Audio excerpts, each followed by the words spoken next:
Aputoro pito yake Mwari inorira iko kudenga. Turupito yake Mwari inorira iko kudenga, inotaura kuvanhu vose kuti uyai kudenga, inotaura kuvanhu vose kuti uyai kudenga, namazita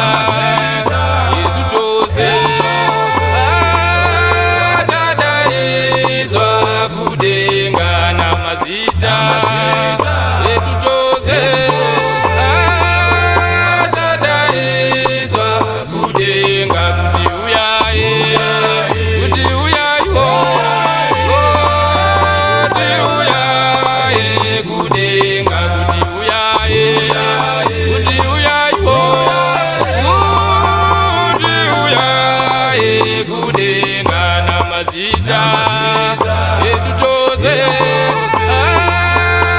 achadaidzwa kudenga, namazita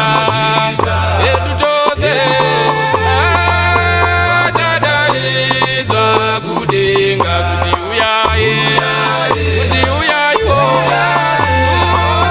kuti uyai kudenga, tose tose tigadzirire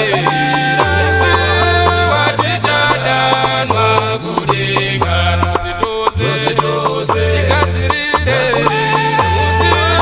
watichadanwa kudenga, namazita edu tose